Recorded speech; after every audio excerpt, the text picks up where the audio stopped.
Air kolam renang beriak pelan di bawah cahaya bulan yang redup, tapi hati Alia berdegup kencang seperti badai yang akan datang.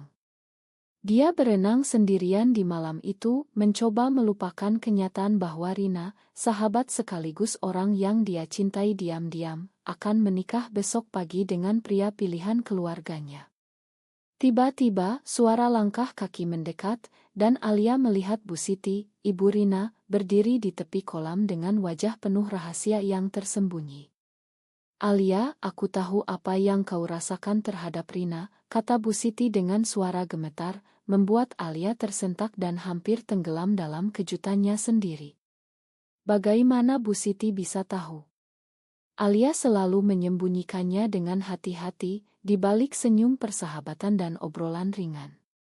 Tapi malam itu, di rumah besar di pinggiran Jakarta, rahasia itu terungkap, dan Alia merasa dunia berputar terbalik.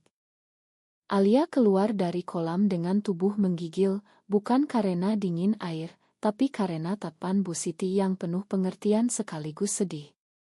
Mereka duduk di bangku taman, angin malam Jakarta yang lembab menyapu wajah mereka. Bu Siti mulai bercerita, suaranya pelan tapi tegas. "Dulu aku juga pernah seperti kau, Alia.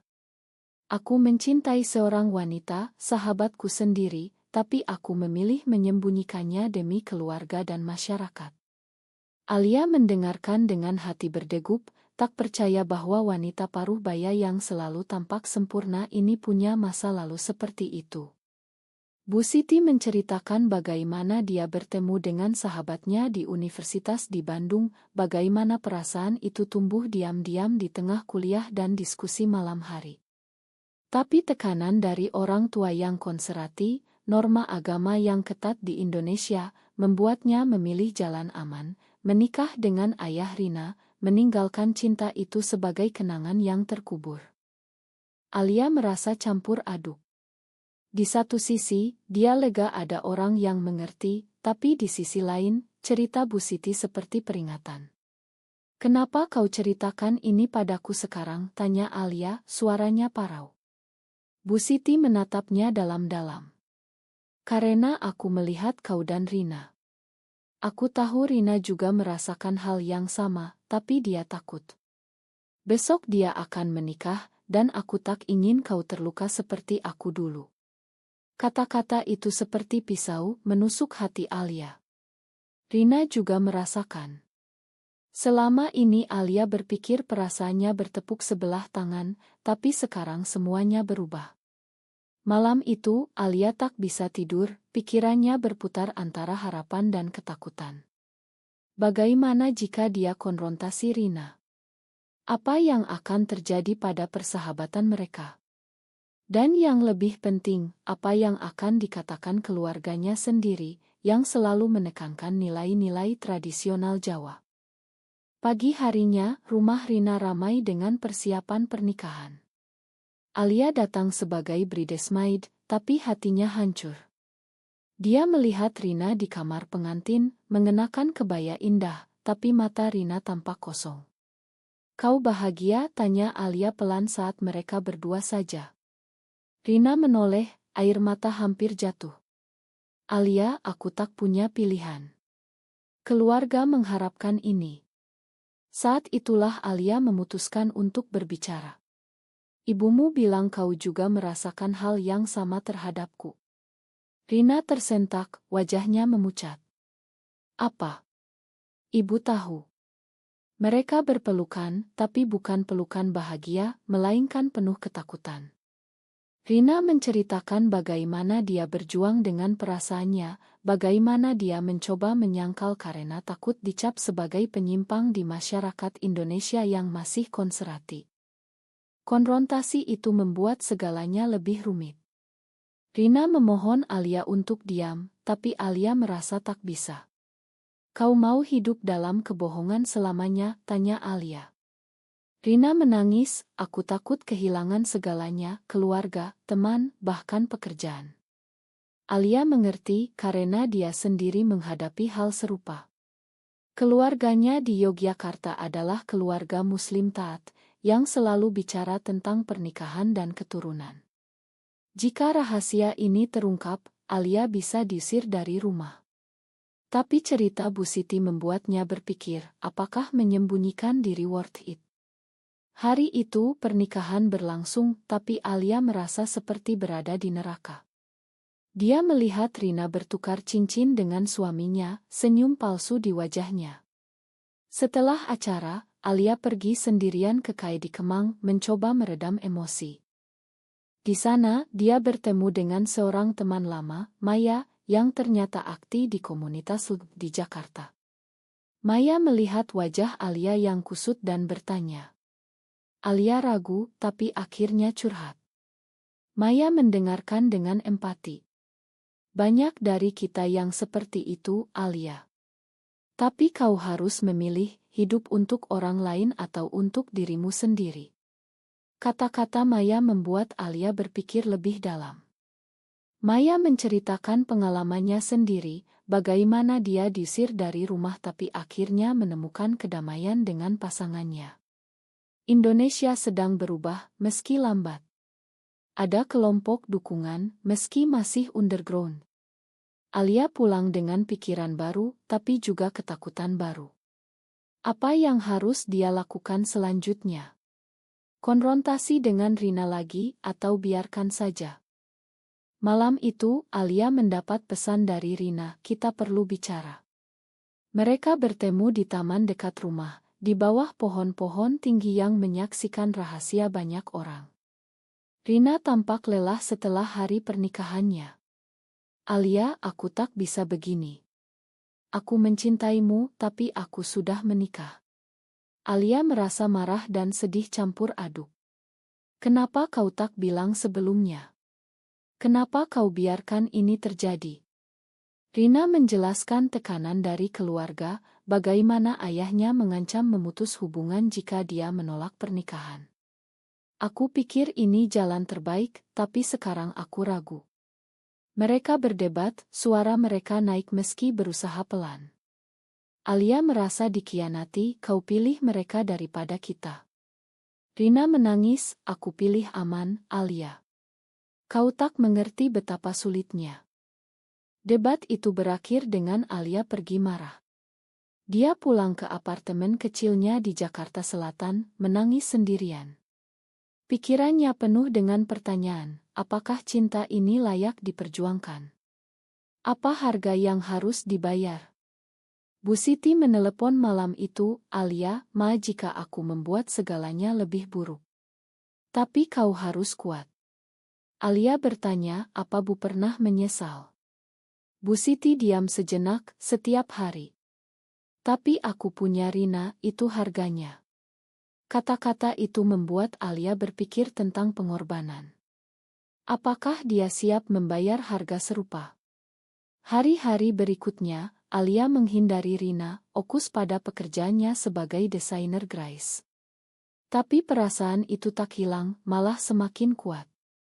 Di kantor, Alia bertemu dengan rekan kerja baru, Lina, yang terbuka tentang orientasinya. Lina mengajak Alia ke pertemuan kecil komunitas LUD. Alia ragu, tapi penasaran.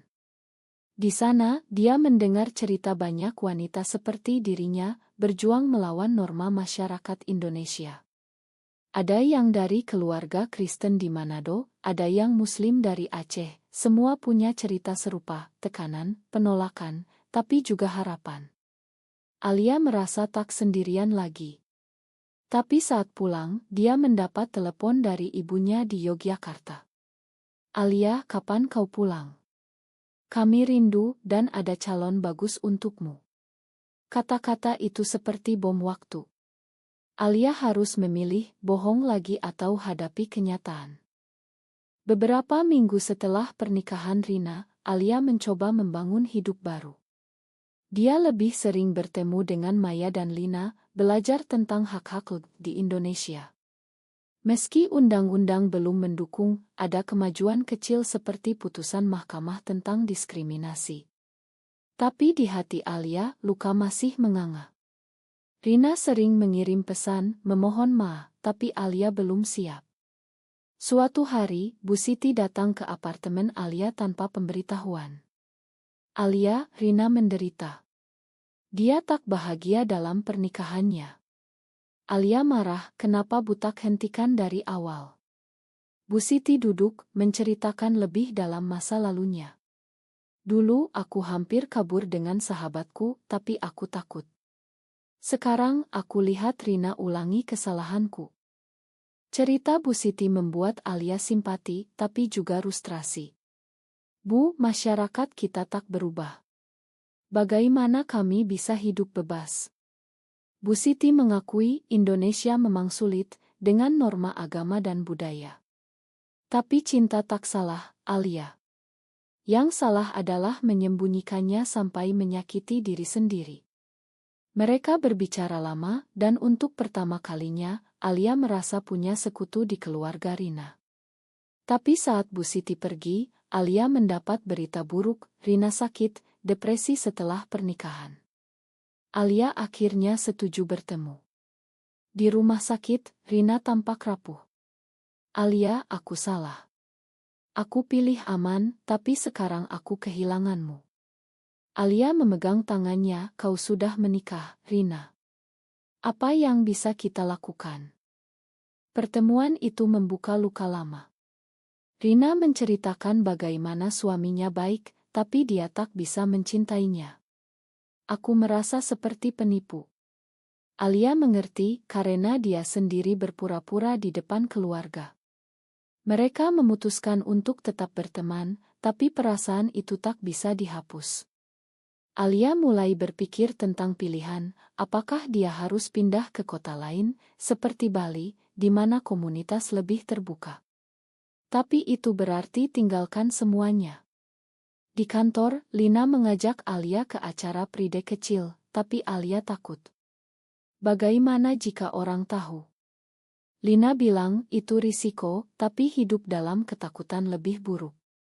Suatu malam, Alia mendapat kunjungan dari kakaknya yang datang dari Yogyakarta. Kakaknya, Budi, curiga dengan perubahan Alia. Kau aneh akhir-akhir ini. Ada apa? Alia bohong, tapi Budi tak percaya. Ibu khawatir kau tak mau nikah. Debat memanas, Budi bilang, di keluarga kita, pernikahan adalah kewajiban. Jangan bikin malu. Alia merasa terpojok, hampir cerita, tapi takut. Setelah Budi pergi, Alia menangis, menelepon Maya. Aku tak kuat. Maya mendukung, kau harus hadapi, langkah demi langkah. Alia memutuskan konfrontasi dengan Rina lagi.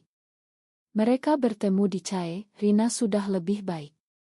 Aku ingin cerai, tapi keluarga tak ingin. Alia terkejut, kau serius?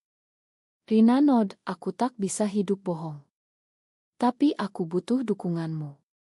Alia ragu, ini akan hancurkan semuanya. Mereka merencanakan, tapi Bu Siti tahu dan mendukung diam-diam, aku akan bantu Rina. Tapi ayah Rina, pria konservatif, mulai curiga. Dia interogasi Rina, ada apa denganmu dan Alia? Rina bohong, tapi ketegangan naik. Alia menghadapi dilema moral, apakah membantu Rina berarti menghancurkan keluarga? Di sisi lain, keluarganya sendiri menekan. Ibu menelepon, datanglah ke pernikahan sepupu. Dan bawa calon. Alia pergi ke Yogyakarta, tapi di sana, dia bertemu sepupu yang rahasianya mirip. Sepupu itu, Sari, curhat, aku juga suka perempuan, tapi aku sembunyikan. Alia terkejut, merasa tak sendirian di keluarga. Mereka berbicara, Sari bilang, Indonesia berubah, tapi keluarga lambat. Alia pulang dengan harapan, tapi juga beban. Kembali di Jakarta, situasi memanas. Suami Rina tahu ada yang salah, mereka bertengkar. Rina kabur ke apartemen Alia. Aku tak bisa kembali. Alia panik, ini bahaya. Mereka bersembunyi, tapi ayah Rina datang, marah. Apa yang kau lakukan pada anakku? Alia menghadapinya, kami saling mencintai. Ayah Rina syok, ini dosa. Kau hancurkan keluarga. Debat sengit, ayah Rina usir Alia. Rina pilih tinggal dengan Alia, tapi harga mahal, keluarga putus hubungan. Alia merasa bersalah, apakah ini benar? Rina bilang, ini pilihan kita. Mereka mulai hidup bersama diam-diam, tapi masyarakat mulai gosip. Di kantor, Alia dengar bisik-bisik. Lina dukung, tapi Alia takut kehilangan pekerjaan. Di Indonesia, diskriminasi masih ada, meski tak legal. Alia bergabung komunitas lebih aktif, tapi ketakutan tetap. Suatu hari, Budi datang lagi, tahu dari gosip. Benarkah kau lesbian? Alia akui, ya. Budi marah, ibu akan hancur. Mereka bertengkar, Budi pergi, tapi Alia tahu badai akan datang. Badai keluarga datang lebih cepat dari dugaan. Ibu Alia menelepon, suara gemetar. Budi bilang kau dengan perempuan. Itu bohong kan? Alia diam, lalu akui. Ma, aku mencintai Rina. Ibu menangis, ini dosa besar, Alia. Apa yang akan dikatakan tetangga? Keluarga? Alia coba jelaskan, ini bukan pilihan, Ma, ini diriku. Tapi ibu tak dengar, pulanglah, kita bicara. Alia pergi ke Yogyakarta, Rina ikut dukung dari jauh. Di rumah, keluarga besar berkumpul, seperti pengadilan. Ayah diam, tapi marah. Kau bikin malu keluarga Jawa kita. Paman bilang, di masyarakat kita, ini tak diterima. Pikirkan agama. Alia debat, agama ajar kasih, bukan benci. Tapi mereka tak setuju. Ibu menangis, aku gagal mendidikmu. Alia merasa hancur, tapi teguh. Ma, aku tak bisa ubah diriku. Keluarga ultimatum, ubah atau putus hubungan. Alia pilih pergi, dengan hati berat. Kembali ke Jakarta, Rina peluk dia. Kau kuat. Tapi Alia ragu, apakah ini worth it? Mereka hidup bersama, tapi tekanan sosial naik. Teman-teman mulai menjauh, gosip di media sosial. Alia kehilangan klien di pekerjaan. Maya ajak mereka ke kelompok dukungan. Di sana mereka dengar cerita sukses, pasangan yang hidup bahagia meski underground. Tapi juga cerita sedih, diusir, kekerasan. Alia takut, tapi terinspirasi. Rina mulai proses cerai, tapi suami tolak. Pengadilan di Indonesia sulit untuk alasan itu. Bu Siti bantu diam-diam, beri uang.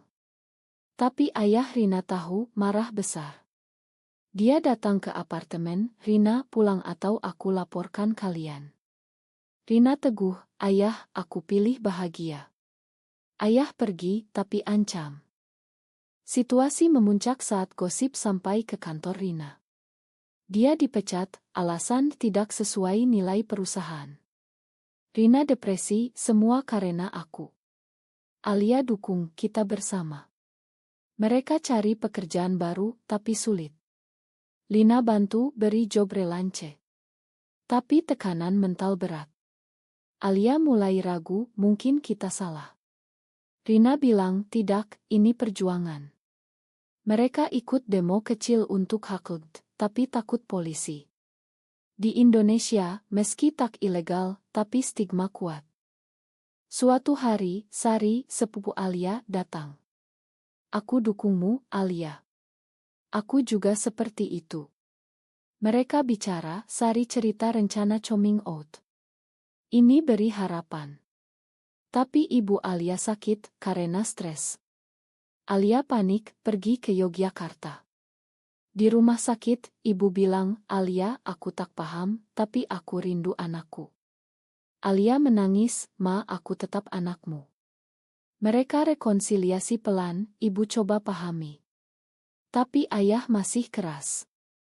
Alia pulang dengan campur aduk. Kembali, Rina dapat kabar cerai disetujui karena Bu Siti bersaksi. Rina bebas, tapi keluarga putus.